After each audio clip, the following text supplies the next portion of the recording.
Sanremo 2021. Achille Lauro con Emma Marrone e Monica Guerritore canta Penelope.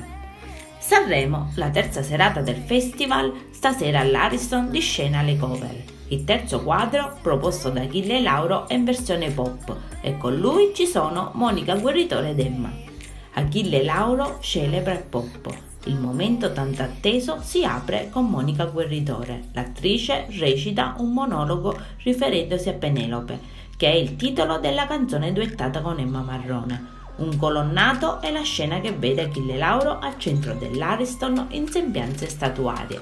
L'esibizione si chiude con la voce di Achille Lauro: sono il pop, presente, passato, tutti, nessuno, universale. Dio benedica gli incompresi. Una performance ancora una volta che sorprende e stupisce il pubblico da casa, dove Lauro non veste i panni di un personaggio ma ne incarna l'essenza.